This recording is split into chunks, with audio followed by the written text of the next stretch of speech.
Sweet. Uh, hey everyone. Uh, Today we are here with Tony Piccoli from ISD, or Imminent Sonic Destruction. Um, Tony, thank you for being here. Yeah, Uh, man.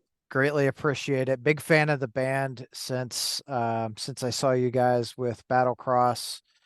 It was a few years ago. I couldn't even tell you exactly when. Back in Yeah. the day. Um, so you guys are working on a new album. Yes, sir. Yes, sir. We're pretty deep into the process. All instruments recorded, that whole thing, and now we're looking to record all of our vocals. And that'll be a process, with all of our vocal harmonies and stuff. But yeah, we're making some really good progress. Probably the quickest we've ever made an album, to be honest with you. Oh, right on. So how long have you been working on it so far? We It was like late summer, early fall, I think. Maybe definitely fall when we went to go record the drums out in Grand Rapids with our good friends Nick Hagan and Ross Morgan. And it was Ross's studio. We all got together, recorded the drums, and yeah, went back like a couple weekends later, knocked out all the guitar parts. We did the bass that weekend, the same weekend we did the drums. So, we just kind of been chipping away at it ever since. Right on. Well, I mean, I'm sure you guys have a lot going on. Jobs, band, regular life stuff. All the normal, yeah, Yeah. stuff, work, life, yeah. Yeah. But Damn but life. I mean, it's the last album that we made. We were working on it, started recording it, and then just COVID happened, and I mean, you know, wasn't much we could do about that. So this No. one's been nice. It's been nice to be able to just be like, hey, when are we getting back together again? We book it, and then boom, we're done. Next part. When did you guys start writing for this album?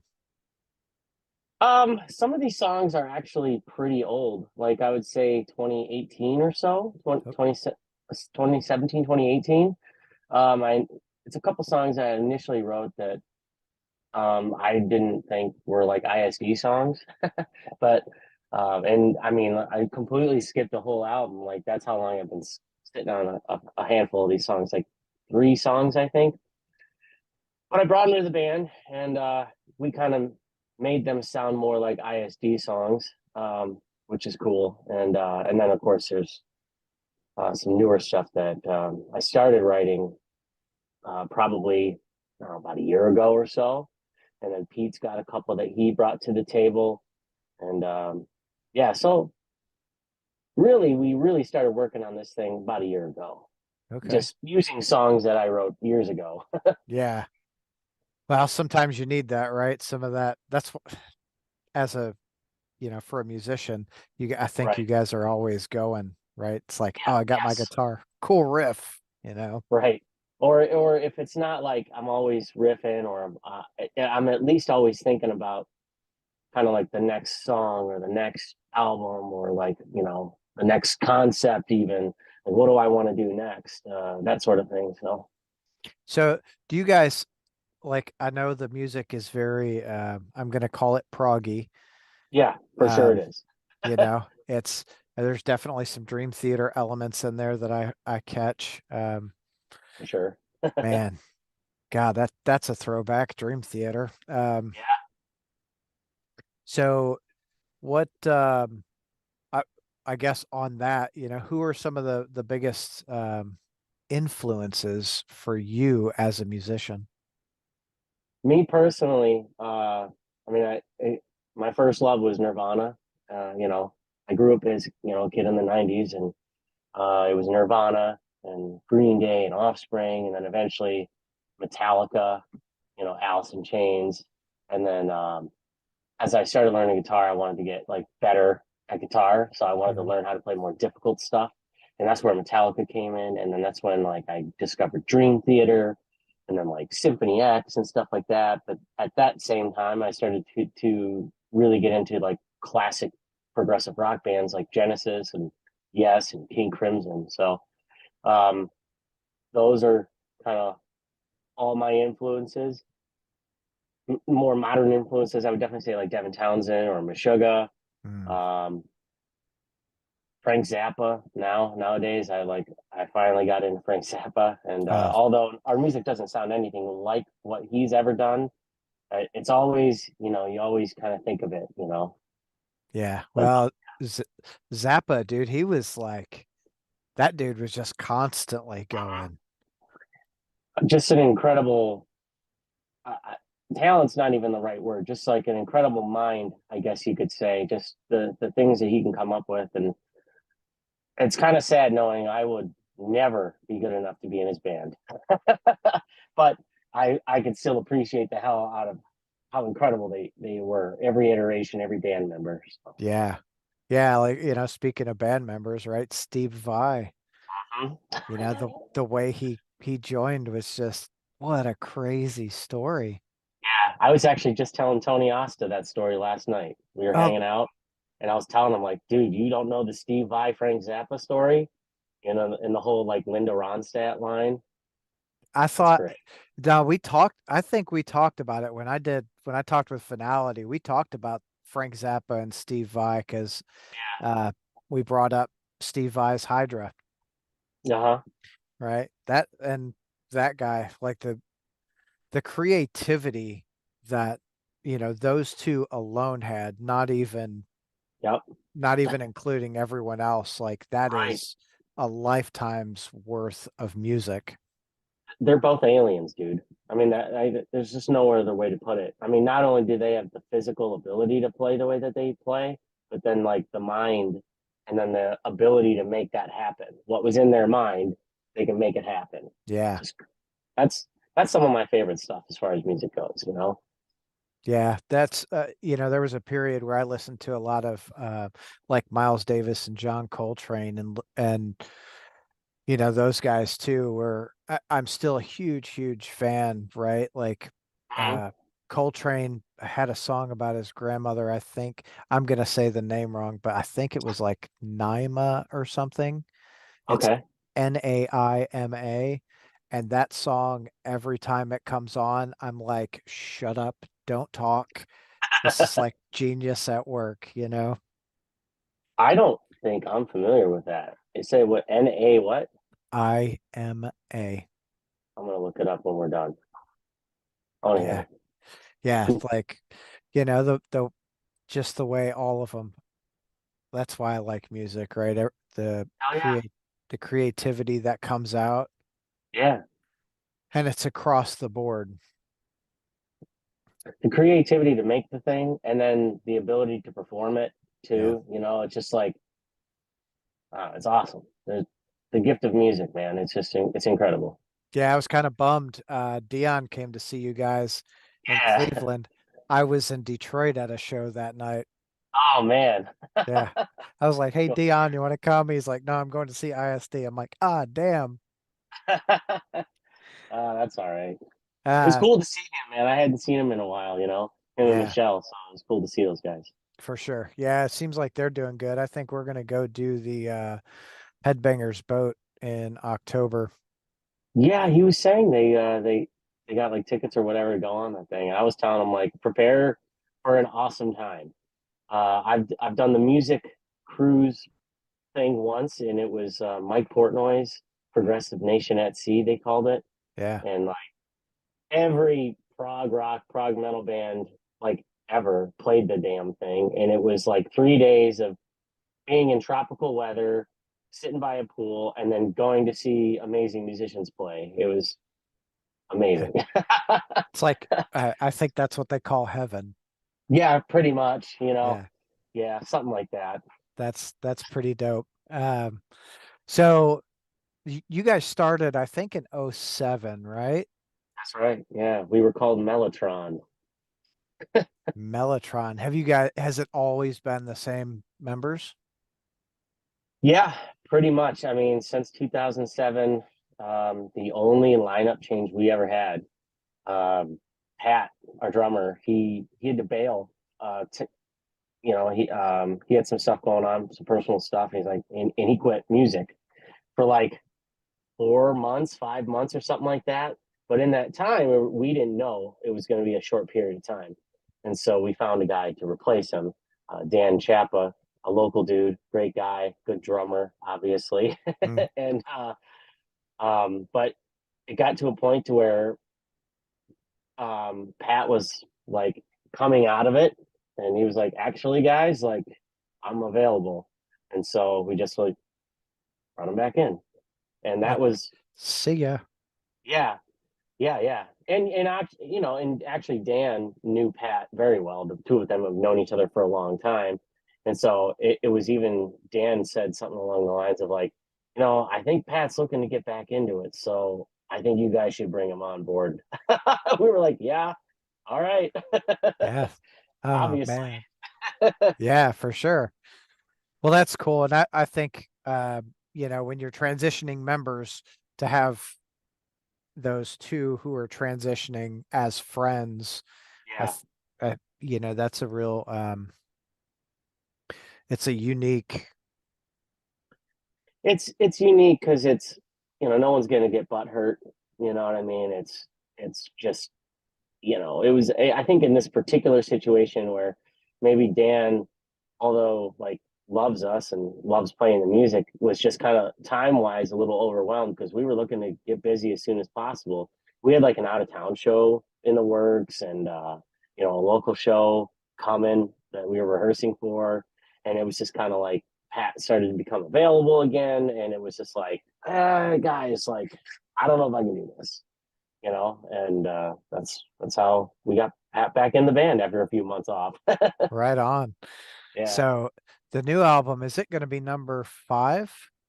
it's gonna be four, Okay. our fourth one, Fourth. which is which is crazy. Well, we have a live album. You're right. You're right. Yeah. We have a live album, fourth studio album, fifth album total. Six if you want to count our Mellotron EP Okay. from when we recorded that, which was 2010, maybe. That's a while ago. That's a long time ago. Yeah. That was a whole kid ago. Literally. Yeah. Yeah. I mean, Pat's kids, they were, and same with Pete. They're both their kids were like little, and now they're graduating high school. And actually, Pat's son he's an electrical apprentice with me at my day job. So Right on. yeah, it's kind of wild how much time has passed. Although it seems like it's flown. So It always does, right? yeah, The age-old adage, time flies when you're having fun. and I'm having a blast. Yeah. I'm just having a good time. Well, you can tell it. I've probably seen you guys only like 2 or 3 times, Mhm. but you enjoy yourself. You get off stage, you're happy, a little tired, but you're Sure. overall very, very happy. And I think you guys Yeah. interact really well on stage and the music comes together and it's this fucking awesome sonic soundscape. Thanks, man. We do have a lot of fun up on stage. It's kind of always been our thing. Um, Sometimes, like, I'll try to get the guys to laugh at by saying something ridiculous in between songs, like my stage banter, or like Pete will be in the middle of a solo, and me and Scott will just go stare at his face, like get as close to his face as we can. We just have a blast up there, and obviously, it's like that's like that's why we do it. We want to play it, we want to perform it. So Yeah. yeah, Well, you got to have fun with it, right? It can't all be absolutely like military, so militant. right. I mean, I think sometimes we walk that fine line of having too much fun and maybe fucking up a song or something. Like Yeah. playing the wrong note or singing the wrong verse, or in my instance, forgetting the verse sometimes. you know, but I think that's kind of part of what makes our live show. I don't know how you describe it, but we have fun, and I think a lot of people notice it, and it's like high energy or whatever. So For sure. Well, yeah, I think when a band has fun on stage, and they interact really well, you're good. yeah, You gain more people, right? Because people want to go and have a good time. They don't want the I don't know, Oasis drama or right. whatever other drama is going on. yeah, if people go see a band and they know the guitarist hates the singer, like, I guess you're there for the soap opera aspect, but Right. yeah, I guess. Days of Our Lives, band Yeah, edition. right. That's so crazy. Um, Yeah. how many songs are total going to be on the new album? We have recorded 8 songs. This is so dumb. I never remember the actual number. I have it here though. I just actually, like I was saying, I was just talking about this with Tony the other day. I'm like, let's see, yeah, it's 8 songs. Here's our little checklist, Right on. which we were just working in here the other day, so I got to check some stuff off. But yeah, 8 songs, and we're definitely looking to release vinyl. Um, yeah, I mean, we wanted to for the last one, but the album is too long, and it's possible, but we just never.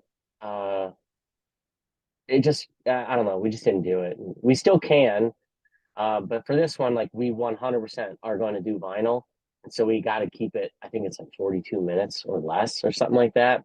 So we have 8 songs, and a couple of them aren't going to make it on. So we'll see. Ah, Yeah, but well, they're going to get used. They will be released at some point because just they're good. pay attention to what kind of vinyl you're releasing, right? Because that's something I talked with like Joe and Tony and Dan about Hmm. also is he's like, if we do finality vinyl, we've got to cut songs. Well, you don't necessarily have to. You just have to look at like double album, like a double 10-inch versus a single 12-inch. Right. And I know that like you can get like is it I'm not a vinyl guy, but isn't there like thicknesses of the Mhm. vinyl itself, and that's kind of what determines how much space you get or something like that. I know that Possibly. like Master Puppets, like when it was originally released on vinyl, it was like super quiet because they had to like really squash it to get it to fit. I I could be talking out of my ass. My buddy Kevin told me that. I think I'm sort of right. You um, you might be. yeah, so I don't know. I'm a I grew up in the era of CDs. I've never been a vinyl collector ever, but I do definitely want this to be on vinyl. I mean, how cool would that be? Like you get the big gatefold thing, and we work with Travis Smith, one of the best like art guys on the planet, and it'd be really cool to put his work on something big and tangible. Yeah. So you want to do like maybe a big folded poster inside it? Shit, maybe. I mean, we haven't even made it that far yet. We're kind of at the basic art concept stage still, so that'd be cool, something like that. I mean, it just kind of depends on what we can afford and what our resources are going to be at the time that we go to put this thing out, and so we'll see. I mean, I definitely want to try to do something special because, I mean, everything that we've done in the past has always been like a digipack, and we've always just tried to kept it really simple, but I think it'd be kind of cool to do something unique, or something different, maybe even if it's just different for us. Yeah. Well, that was one of the reasons um I got into vinyl was you'd get the inserts, Hmm. all the lyrics, sometimes they just have this amazing artwork and you're like, man, I'm a Nirvana guy also. Um Bleach. I had a Yeah. buddy. So I used to live in Wayne. Had a buddy, his name was Dean Battles, Hmm. big metalhead. My dad used to do leather for him. So he turned me on to like Iron Maiden and what Yeah. have you. And I'm like, yeah, this is so cool. As I got older, God, I was probably 12, 13. Yeah. Bleach came out. And I ran into him one day in the street and he's like, hey, I got this tape at the house. I think you'll like it. I don't like it. I'm like, okay. Let's check it out. Yeah, Yeah. let's go. And I fell in love with it. And all my friends at the time, I wore that thing out. They're all like, that sucks. Oh my God, I can't believe you listen to that. Wow. And then Nevermind comes out and they're like, this is the best band ever. And I'm like, oh, come on, dude. Like you're like I was on them before you Yeah, even knew who they were. right. I'm like, get with the times. You guys are so behind the times. Oh shit. Did you happen to see them? I mean, I know you were young, but did you happen to see them at No, the Blind Pig when they played there? I did Yeah, not. yeah. I would have That liked to. would have been wild. Oh, that would have been dope. Yeah, I mean they were touring the country on Bleach and they played the freaking Blind Pig. How cool is that? Yeah. Yeah. Yeah. I feel like someone told me they did an in-store at Rock of Ages, but I don't think that's true. Yeah, I don't know. I mean, they got all those photos everywhere in there, and I don't know if I've ever seen. I feel like that'd be a big one they would put out. Yeah, I do too. They God. wouldn't bury it in the corner. Now they're like, look at this. We were on top of it. Yeah, Yeah, like God, Kid Rock. They got him everywhere. everywhere. Yeah, Yeah, he's a hometown boy though, of course. or Yeah, was. yeah. Now he's, Yeah, yeah. He probably moved to Nashville with everyone else. yeah, yeah, which is, Nashville's good for what it is. Sure. Have you guys do a lot of weekend warrior stuff, right? Mhm. Where how far away is the furthest you guys have traveled to play a show? We actually did a one-off in Oklahoma City, and that was I don't know if that's the farthest because we did play St. Louis.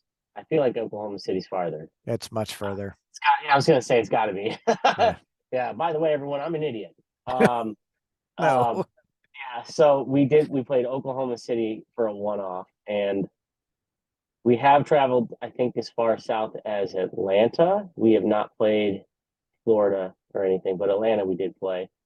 Um, Oklahoma City show was interesting. We got there and they were under a tornado warning, or there was no one Something. at the show. No one went out.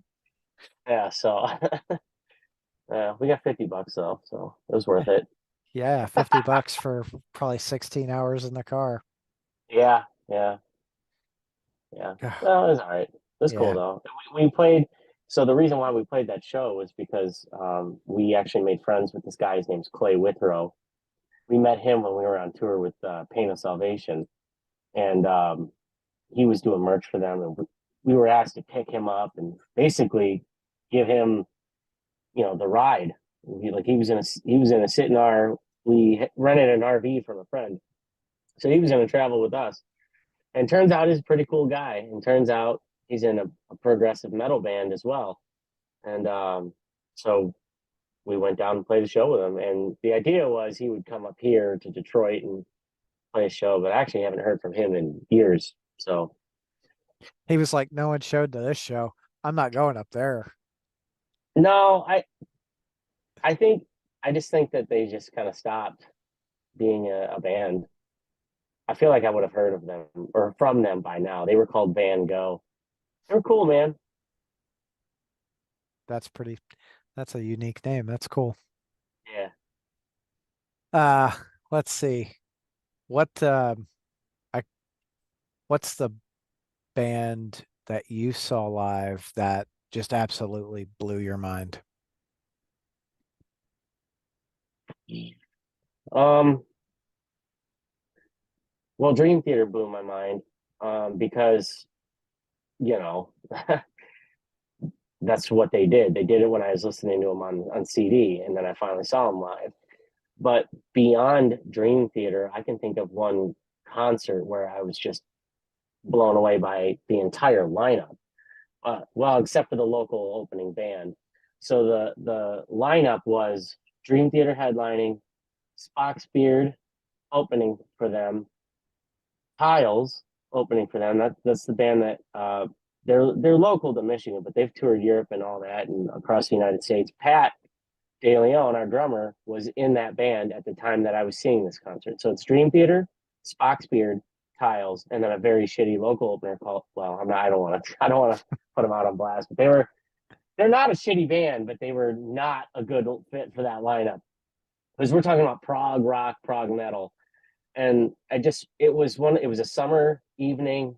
It was beautiful out, and every band kicked ass. I'd never heard a single note from Tiles before, and they just come out high energy, you know, it's just notes all over the place, and they kicked ass. And I'm lucky to call all those guys friends now, and obviously Pat being in the band with Pat all these years. But and then Spock's Beard came out, and they're like a kind of more of a classic prog rock type of band, but they were incredible, dude. They were all doing these like 5-part harmonies that were like, are you familiar with the band Gentle Giant? Another 70s prog rock I band. am not. So they just do this crazy. It's not just vocal harmonies where each guy is singing, the same line and they're harmonizing different notes. They were doing like different rhythms. One guy was singing this, and the other guy would be going like, and then another guy would come in. It was like this. I don't. It's incredible, and that blew me away that they did that. And on top of it, they were just fantastic. They were playing their asses off. And then Dream Theater came out, and just their set list that for that show was awesome. It was when they were on their second leg of the Scenes from a Memory tour, and they did songs like they blended songs like New Millennium and Caught in a Web, and then they finished their set with Learning to Live, and then came out and played their 25-minute long A Change of Seasons as the actual encore. And I just remember sitting there, and you hear the notes. John Petrucci starts playing the guitar opening, and I was just like, what? you know. So that was the concert that blew me away. Was that night, 100%. And That's everyone in my band was there, and like everyone I've ever met in this area that's into progressive music at all, they were there. It's awesome. that's a great experience to like share. Hell yeah, it was incredible, man. I'm getting That fired up thinking about it. that's awesome. Time to go to another Dream Theater show. Yeah. Hey, Mike Portnoy's back in the band, dude. I know. And Yeah. so we're gonna talk about being an idiot for a second. I saw it and I posted it and I was like, oh man, that's so cool. And someone commented, Tim Smith, I think, commented and said something, and I said, oh man, Portnoy is awesome. And he's like, who's Dave? And I'm like, oh man, Yeah, Barstool Sports. yeah, everyone Yeah. knows, one bite, everyone knows the rules. Like, Proceeds to take 8 bites. right? Yeah. Uh, That's awesome. it's best pizza I ever had. It's a 3.2. Like, Oh what? shit. Damn, dude. That's That, awesome. that dude cracks me up. I was just like, yeah, that forget I said that. You guys, I didn't even delete it because it's like, look at me, Yeah. I'm an idiot. Yeah. Well, mistakes happen. Yeah. So I'm super glad that Mike's back with the band. Like that was, I don't know, I guess it was around Pull Me Under when I found out about them. Yeah, I mean that was kind of when a lot of people found out about them. Their first album, was on a smaller label and stuff, and then they, were looking for a singer. They almost didn't have a singer, and they were just going to release what was Images and Words. They were going to release it as like an instrumental album, but then they finally got in contact with James LaBrie, and that's how that thing came together. So Oh, that's took over the world for a minute. yeah, that's cool. It wouldn't have did what it did without a Hell no. vocalist. Hell no. Uh, where our No. pop culture is so like I gotta have, guitar, bass, drums, some Mhm. keys, and a vocalist. Absolutely, especially vocalists, especially here. We Yeah, need we need our vocal melodies, and we want to sing along to it. So that's true. Uh, I found out about a band today. I was listening to the Absence on Spotify, and this band In Mourning popped up. Man, they are flipping. I think you'd like them. They're really awesome. what are they like? Um, I've seen the name before. yeah, they're a little proggy, a little metally. They've got some real gruff vocals, but some real complex instrumentation. Okay. Um, When you and it's when you say gruff vocals, what do you mean? Like death metal stuff? Yeah, Oh, okay, that's cool. yeah. It's like listening to the music and then the vocals come in, you're like, F it's like it interrupts, right? You're like, Oh, oh, that's kind of it takes you a from a s- takes you a second and then you're like, oh, that really works well with that. like catches you by surprise. Yeah. Yeah, Um, and morning is Mourning. got it. I wrote that down. Right. I got it right. Good job. Yeah, See, you're smart. yeah, real smart. Um, Currently, what bands are have your attention that you're like listening to a lot? Uh, well, Big Wreck right now is and I knew who Big Wreck was. And I don't know, I was in high school, I think 97. They released their first album, and I don't remember. It's the first song on the album. It got a ton of radio play, and I dug it back then, but I didn't like buy the album or anything. I just thought I heard it every time I heard it on the radio, I was like, yeah, that's a cool song. And I knew that they were still around, but I was on I use YouTube Music, and I was on the app, and it said new releases, and it showed me Big Wreck, and I was like, oh yeah, fuck it, let's listen to this. And I put it on, and I was just floored, dude. I was absolutely floored. Um, so I've been into that a lot recently. So they're new to me, although they're not new. And Peter Gabriel's newest album, I've been listening to that a lot. And as far as new music, that's what I've been into. Okay. Yeah, Well, that's all right. New, old, whatever you're yeah. listening to. I'm Uh, kind of also currently on a big King Crimson and Frank Zappa kick right now, which is awesome. Okay. Have you listened to Joe's Garage the whole way? Oh yeah, oh yeah. That actually was like I had Chic Your Booty, and I had like a greatest hits, like a mix, a compilation or whatever. And I liked both. I did like Chic Your Booty. I would listen to it occasionally. I loved the song Yo Mama. That was like the big. That's what sold me on Zappa was that song. But then I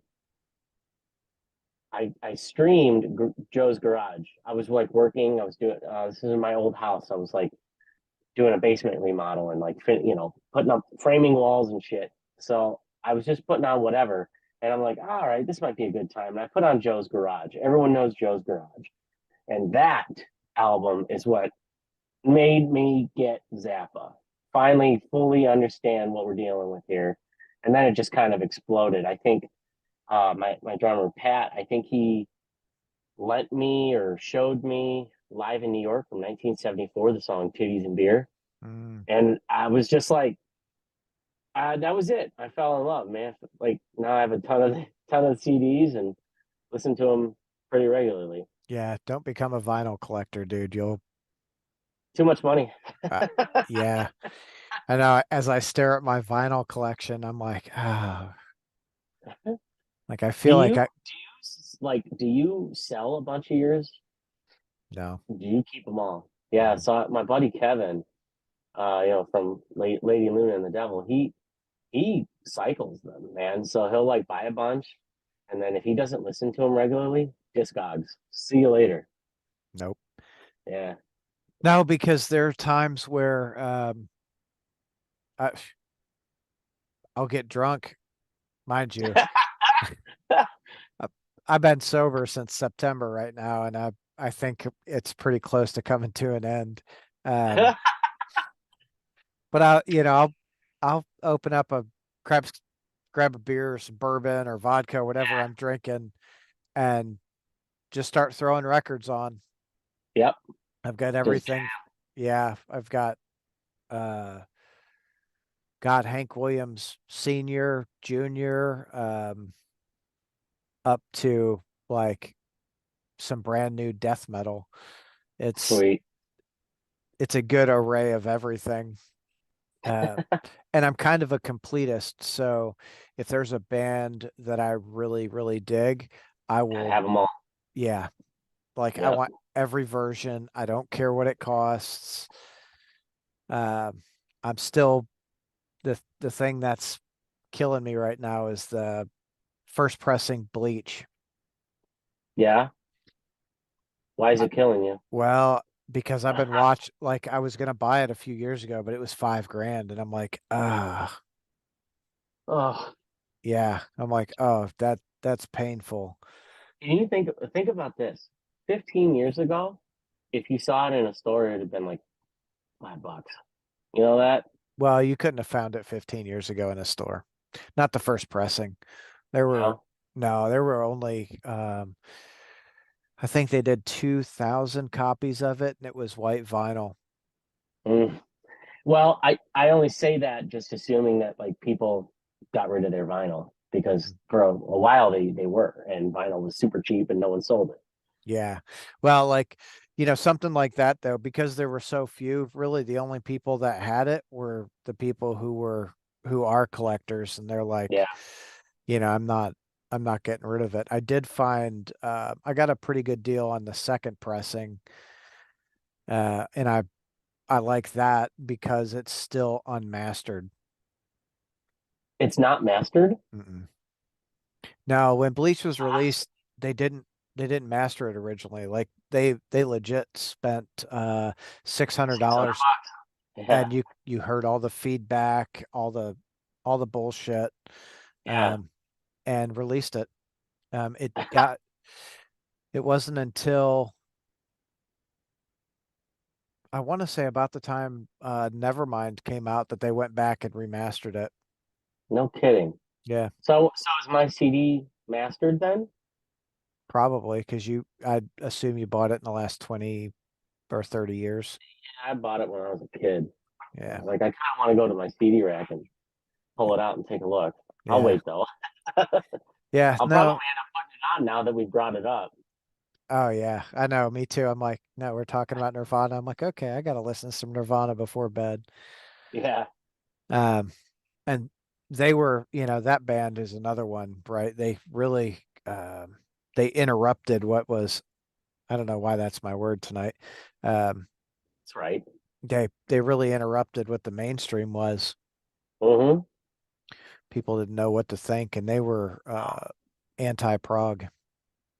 Oh, big time.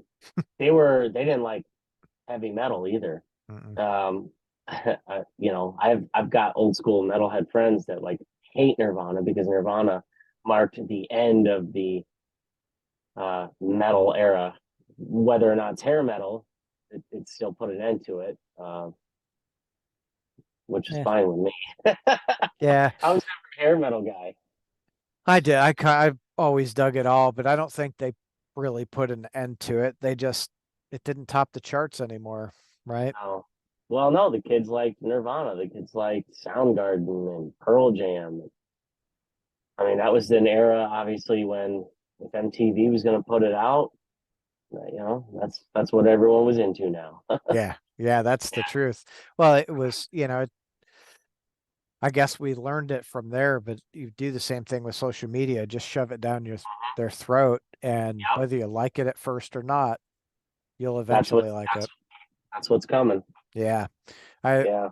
I've got a buddy of mine just posted a picture today of cover of There's Nothing Left to Lose. It's like a poster from Foo Fighters. And he was working at a record store here, and Foo Fighters came in and did an in-store, and Dave signed the poster to the metal god Brian, you know, Dave. And That's awesome. I was like, that's cool. That's Uh, great. Funny little stories. Yeah. Uh, what musician have you met that you're like, man, that was the best experience of my life?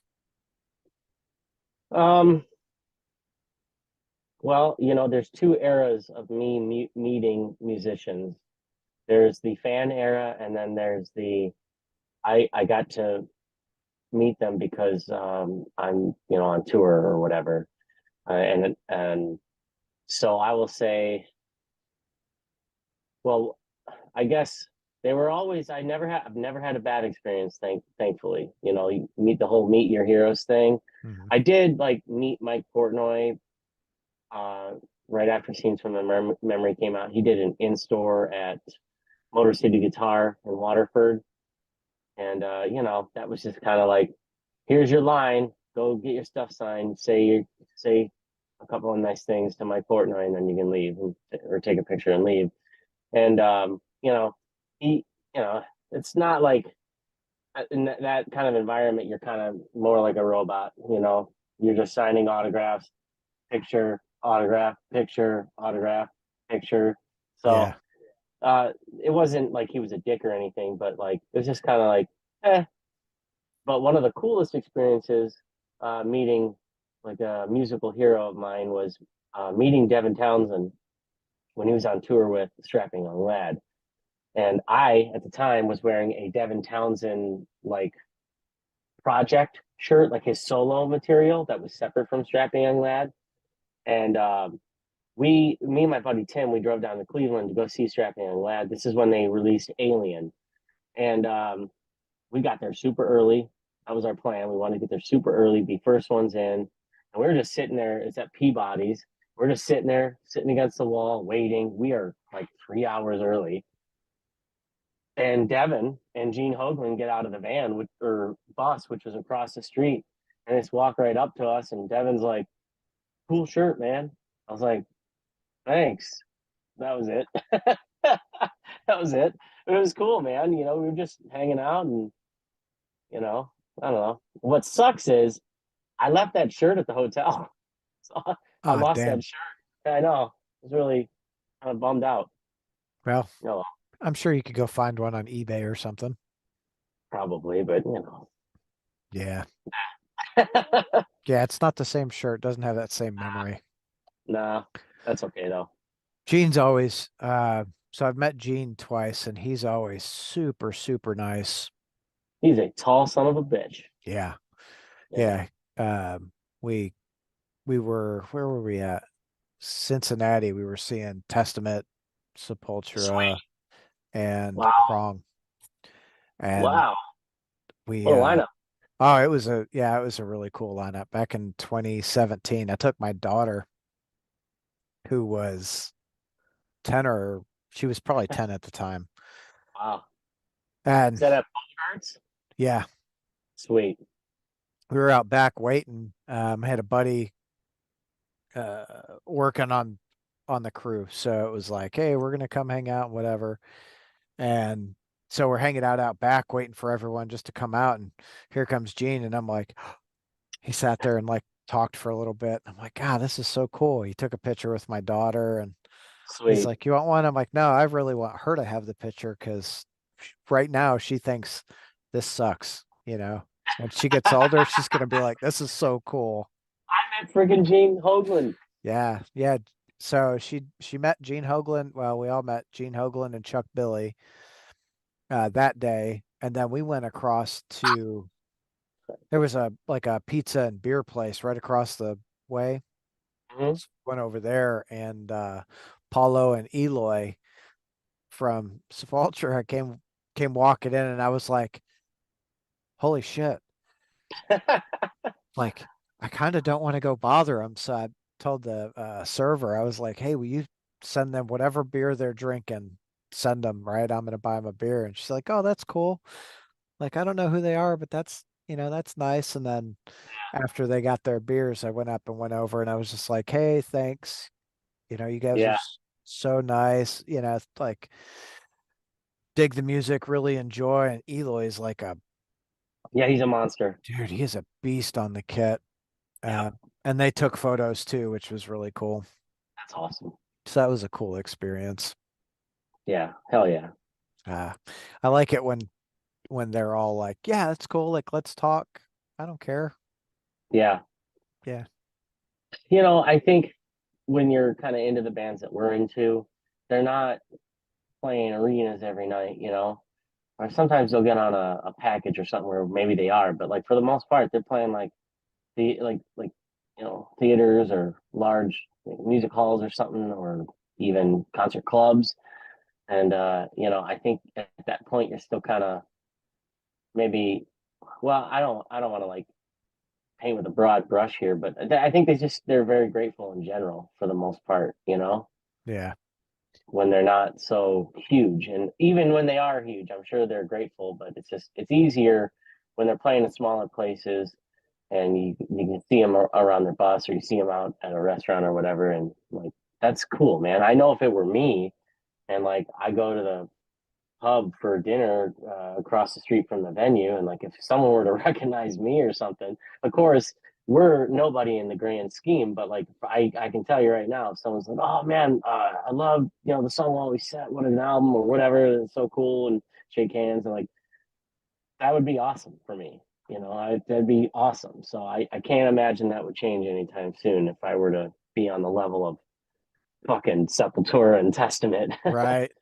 Well, and that's, you know, I think a lot of bands, if you're gonna have the longevity, you have to have that appreciation, right? If you don't, you're gonna one get burnt out, like God, don't talk to me. Yeah, And it's gonna come through on the music, or even if it doesn't come through on the music, maybe on the live performance. yeah. Yeah, that was I think the cool thing. I saw Slayer, I don't know, 5 or 6 times on their like 10 years of final tour. Yeah, yeah, And every time at the end of the night, Tom was just like, I just want to stay here and take this in. yeah, He'd be up there for a few minutes, just like, thank you. And yeah. I mean, even James Hetfield did that at Ford Field. He made sure to. I think there was a couple instances where he just said, we are so happy to still be doing this. We don't take this for granted. And I was just like, yeah, that's awesome, man. yeah, That's so cool. And that they're would have, huge. oh yeah, I'd have really liked to be at that show. I was gonna do Detroit and St. Louis Yeah, for the Metallica shows. And I got some other things in the works and that didn't pan out, but yeah. It was my first time seeing Metallica, even though I've been a fan of theirs since I was, a young teenager. And it was incredible. It was life changing, and it was awesome, man. They opened with Creeping Death. oh, you know? Yeah, yeah. that's awesome. Was that Pantera night? Pantera night, yeah, Creeping Death. I forgot what they opened with on second night. That's right. Yeah, I was looking at the set lists and I feel like Creeping Death when Pantera played was something they had to open with because it was like we don't want them to crush us, you know? You just followed Pantera. Like, you got to bring the fire. Yeah. Yeah, Yeah. with Charlie Benante and and Zach Wild. I don't care what anyone says. Like I It was awesome, dude. yeah, I mean, obviously, we all love and miss, Vinny and Dime, obviously. But yeah, like, God, I don't know if they could have got two guys who were better for the job. I You know what I agree. mean? Yeah, Charlie is a monster. He is playing Vinny's parts perfectly. And Zach, obviously Zach's got his own style, but he knows those guys so well. Like they were almost brothers. Zach was almost literally like a brother to those guys. It couldn't have been a better person for that job. And of right. course they killed it. They crushed it, man. It sounded awesome. It sounded great. So Yeah, yeah. I saw Pantera twice this last year, mhm. and both times, well, the first time I was one of the reasons that I decided I need a stint of sobriety. Um, I remember the Snafu opened the show, so it was like Oh Snafu, then Lamb of God, then Pantera. yeah. And I remember the Snafu set, and I was having a good time singing along, yelling, and then I don't remember Lamb of God or Pantera taking the stage. Oh Dude, no. oh, it was terrible. Ah, I remember the last like two songs of the Pantera set. yeah. I went with Dion Okay. and Brandon Fleck. Yeah. We were in Indianapolis, and I apparently at some point during the night I was like, "I'll be right back. I'm going to the bathroom," and I never came back. Did you find a spot to kind of rest your eyes? No, I was awake. What I think happened is I went to the bathroom and then I came out and I was like, oh, tacos and water because I'm pretty messed up right now. Yeah, So I got tacos and water and I was sitting on the ground outside of the bathroom just eating having some tacos. tacos and drinking some water. Yeah. They come up and this is the first thing I remember is they're like, "Hey dude, are you okay?" I'm just like, "Uh-huh." Yeah. Oh Like shit. like I'm fine. And then I was pretty sober before we got back to the hotel. Oh, that's good. Yeah. I was like, can't believe I forgot. And then the next time I saw Pantera, it was emotional. Yeah, yeah. And then I don't know if they did it when you saw them, but they had these videos playing, Yeah. uh, just like the old videos. And God, I was like, oh. And they like what they did was they were playing the intro to Cemetery Gates, showing all these old videos. And where Cemetery Gates would normally kick in, what did they go into? 5 minutes alone or something instead. And it was awesome because it's a powerful song. I mean, a lot of powerful songs, Yeah. it's what they do, but yeah, that was a cool thing. That's cool. Where did I see him? Well, the time I remember last year was at Louder Than Life. Yeah. And I didn't want to get super close to the stage. I just wanted to sit back and enjoy it. And there was this group of people right in front of me, and I was just standing there alone watching them. And this guy turned around and looked at me, and we're both singing along, and he just gave me this big old bear hug, and I was like, Oh yeah, man. "This is what music's about," Absolutely. you Yeah. know? There was there was a little bit of that too, even at Ford Field, I just remember kind of looking around and like there's a lot of people just singing and like there's some high fives, It was, Yeah, just like fucking Pantera, it right. was cool. That's awesome. I like that we can still have that today, even though, the brothers aren't with us. Hmm. I took on one of those final Slayer dates, uh, probably it was the last time I saw him. I took my daughter, Yeah. and it was Phil Anselmo and the Illegals doing Vulgar, Yeah. Ministry, Primus, and then Slayer. Jeez. Primus is kind of the odd man out, but A little bit. yeah, it was a great show. All the bands crushed, and my Yeah. daughter, I was never more proud. They did Walk, and when they got off stage, I took her to the bathroom, and the whole way she's singing Walk. That's I'm awesome, like, dude. yeah, You did it yes, right. yeah, yeah. It's cool. She's a lucky kid. I don't think she realizes it quite yet, or maybe she does now because she's 17. But she's seen Superjoint, Testament, right? And Yeah. she's met a lot of these people. We went to see Superjoint with Child Bite. Actually, I just saw the poster earlier. It was Child Bite and Battlecross, Yeah. and there was me and a firefighter. We were throwing her up on our shoulders. Well, Hmm. I throw up on mine, and security come over and be like, "She can't be on your shoulders." Okay, I'd set her down. She'd go over to him.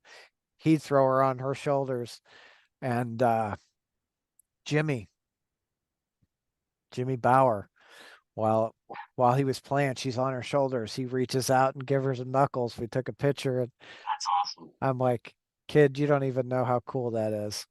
Yeah. That's pretty freaking You cool, know, man. ah, that's the beauty of live music. Hell yeah. We should get some ISD Christmas shows going on since we don't have Battlecross. I mean, that could be a lot of fun, you know. Do something a little out of the ordinary for the set. Get a bunch of great bands on board. Just have a party. Yeah, big, Get big. Santa there. Yeah. Oh, I know a good Santa too. Do you? Who, I Huron? do. Dude, that would be awesome. Come on, Huron. Yeah, come on, do it, Huron. Ho ho Uh, ho. There's actually a guy here. I'll send you a picture later. He calls himself my local Santa. Yeah, Dude, he is probably one of the best Santas I've ever seen. Just that's cool. wild. Yeah. That's is he, so it's like, the real beard and hair He's and everything. And yeah, yeah, he's it was legit. round circular glasses. Mm, I have to think. I feel like, yeah, Probably, or at least he's got some prop ones anyway. yeah, That's yeah. funny. It's and he does like he is all out in the Christmas season. He is Santa. Like I feel like he wakes up in the morning going, ho, ho, ho. Checks his list. Yeah. Yeah. Checks it twice. Yeah, I Yeah. got you. Yep. Um, yeah, he's good. So what what does the band have planned this year aside from finishing and releasing the album? Well, right now, nothing really concrete. We've been talking to some friends of ours in the band Illusion of Fate. They're a black metal band based out of Wisconsin, but their drummer, Austin, Austin is from Vicker? Austin Vickers. Yes, he's from here. I've known him for years. Um, we were actually going to try to get on. They were going to do a little regional run, and we were going to try to get on it, but we weren't able to. But they are going to do a show at the Sanctuary in April, and there's talks that we might play that show with them. It's not confirmed yet, but I mean, we're like ready to do it. Other than that, we don't have anything else planned because we're just trying to get this album done. And I mean, not that we are incapable of playing a show while in recording mode, but we got some pretty, we want to get represented by a label, like a decent label. We're trying to really get back fully into the machine, get on tour, get on a package, play some festivals, and all this stuff. It's stuff that we're capable of doing, and really maybe should have tried harder with the last album. But shit, it had already been 6 years since our last album, since the album before that, since Triumphia came out. And so when we were releasing the song Always Set, I had a couple conversations going with a couple of smaller labels, but they it turns out they weren't interested. And I think now that it's only been a couple years since our last album came out, and we're very clearly active, I think we're gonna have a lot better luck getting getting signed to a label that or getting signed with a booking agent or a manager, whatever the case might be. That's basically our next goal, is to find a way to get some really good representation and get out there much more often, and actually attempt to build this thing up in a way to where we could do it for a living. That's the goal. So that's what we're working on. Okay. And we're all old as fuck. I'm the youngest one at 41 years old. So we understand, you know, we got some challenges ahead of us, but it doesn't mean it's impossible, and it's going to happen. And whichever label decides to sign us, they're gonna find out that it's gonna fucking pay off. You know. Well, I'm a little jaded. I'm really not big on labels. I I think, understand that you know, completely. from a band's perspective, there are there's there are ways to go about it where you can put your own stuff out, you can get Mhm. you you can get PR, you can do everything and And we've got PR, like we've got a guy that does PR. We don't really have a manager. It's really just kind of me, but you know, it's it's a there, and I know where you're going with what you're saying, and I don't disagree at all. I think it's just at this point we know our music is good enough for the right person. When if the right person hears it, and yes, the labels, they want to make their money, and that affects us directly because they're going to take it from us, understandably. But we're looking for the right match too. Like, you got resources, as in you got booking agents that you work with that will take us on immediately and get us booked. You've got managers that can get us going. They can help us out. Like, I mean, obviously, a lot of this is on us to begin with. like a booking agent or a manager or whatever. This could all, if we can get that wrapped up before getting with a label, obviously that makes us look good. It's a fucking mess, and it's kind of what that's that's what we're going to tackle next. Obviously, we want to play shows. We'll always play shows or whatever. That's going to happen, and we'll try to book something ourselves. Maybe use a regional run or whatever. But like, we've been trying to do Sure. it ourselves, and I don't know. Maybe it's just time that we really try to get some representation. Yeah. I might suggest just starting with a booking agent, Hmm. find someone who's got some connections that, because I absolutely agree, the music is not just good enough. Hmm. I feel like it's better than just good enough. Thank Um, you. it's really just it's tremendous. Find you a booking agent that believes in you, right? Hmm. Um, call the Dream Theater, dude. Yeah. Maybe. You Yeah, know, they're booking fucking arenas, but yeah, I well, would love to. whether they're booking arenas or not, get their booking agent. Maybe they can Yeah. get you on that out tour. But the you know Whoa, the re I would lose my mind, Tom. every It would night, make dude. you remember the Key and Peele skit where they talk about Liam Neeson? No, They go, oh well, it's hilarious. But basically, this would be my actual reaction if we got on tour with Dream Theater. I'd be like, oh no, no, no way! I would lose my fucking mind. that's awesome.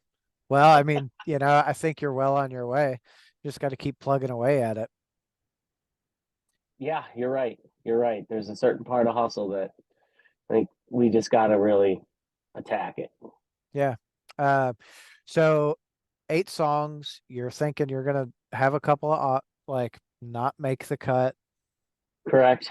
Do you have plans to maybe release a single and use those as a B-side? Something like that, or maybe we do like a little EP a little later, maybe a year or so later. You do the EP, which has like a couple of live versions of some songs, and then the two previously unreleased songs.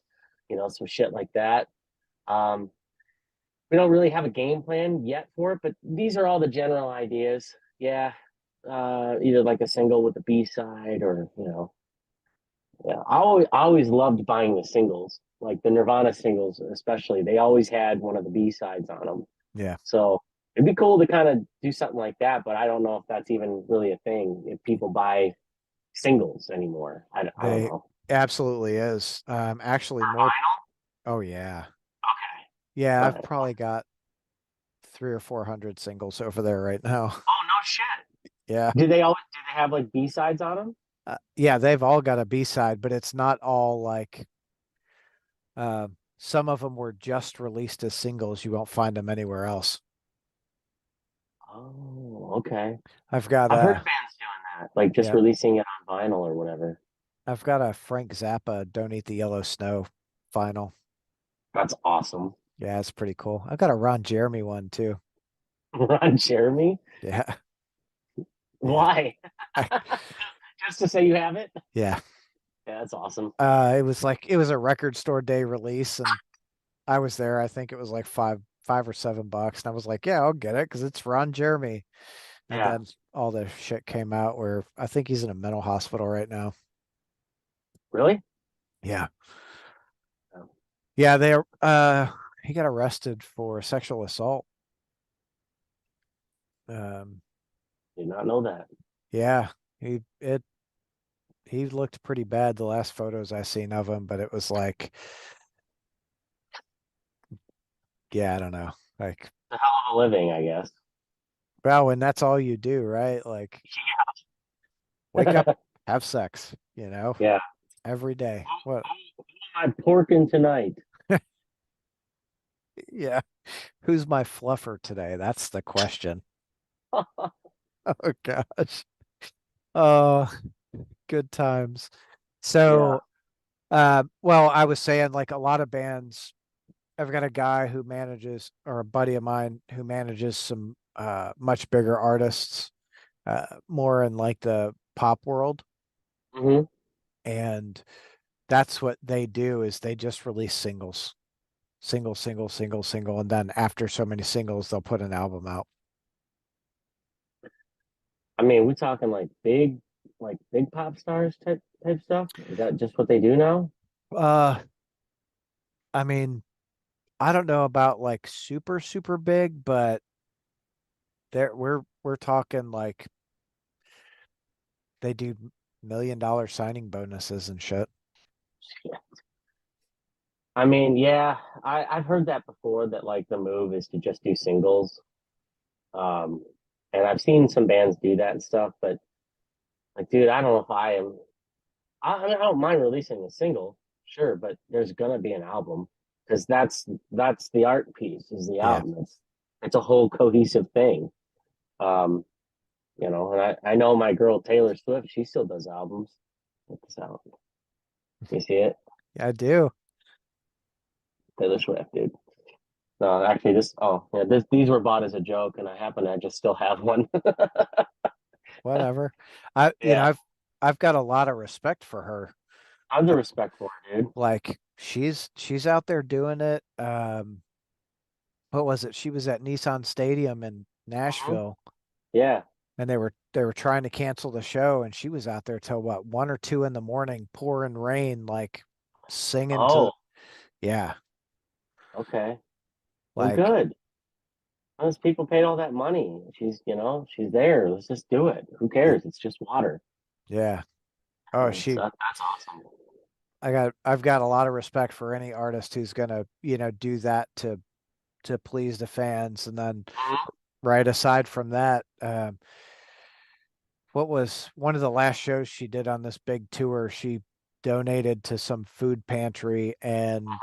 they said it fed it was 500,000 meals or over 500,000 meals. Yeah, that's awesome. Yeah.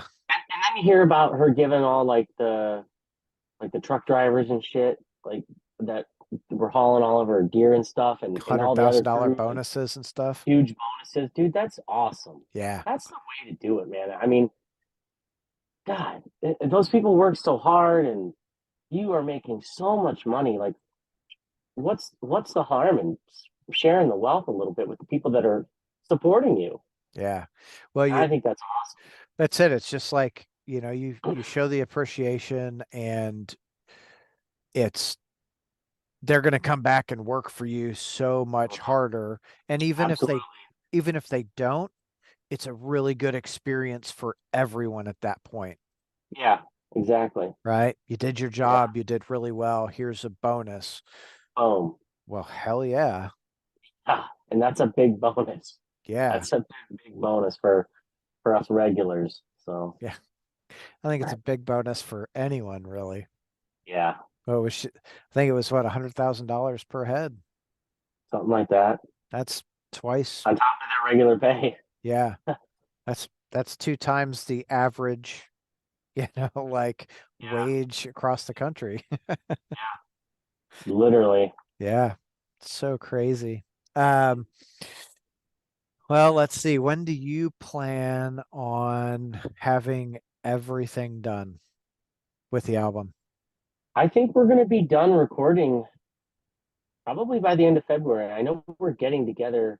Our next session is going to be in February. We just all have stuff going on all the rest of the month. So we're getting together in February to start working on vocals. It'll likely be 2 sessions, and then it's mix time. So I mean, we could have a recorded finished product mixed, mastered, and everything probably shit end of spring. I would say it would be ready. I don't know if when we're releasing it though, because like of all the other stuff that I was talking about earlier.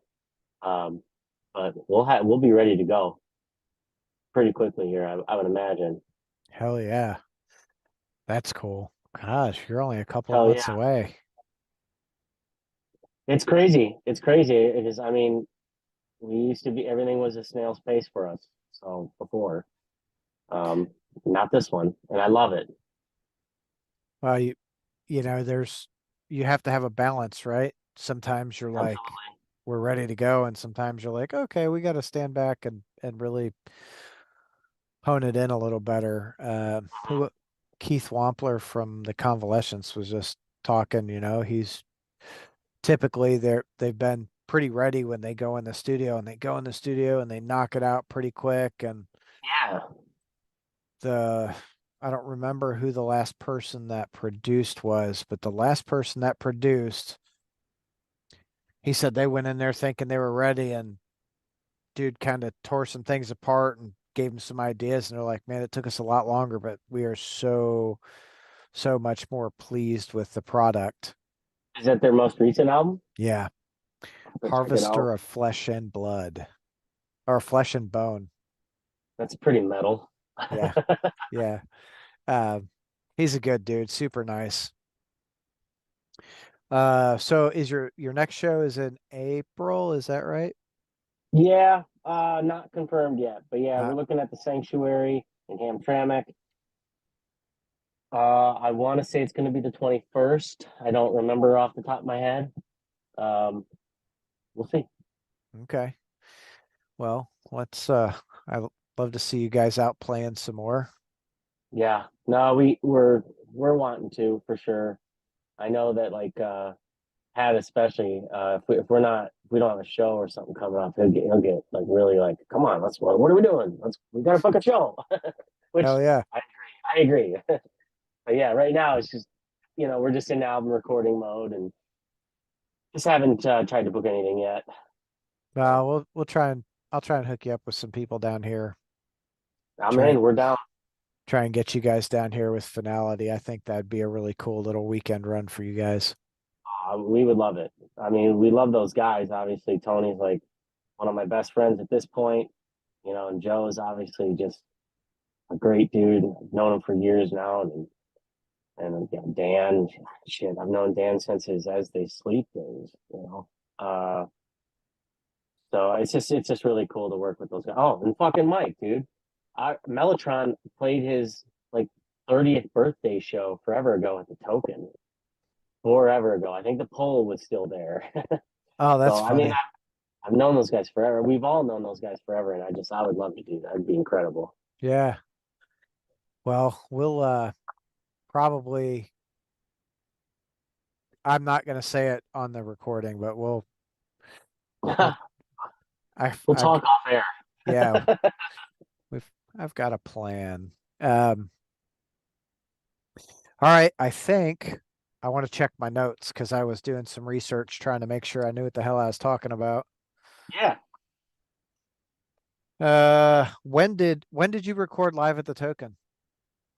it was originally recorded in 2015 when we were on tour with Fates Warning, and yeah, that show was like in the middle of the tour, and we knew there was going to be a lot of people there, and we knew a lot of our people were going to be there.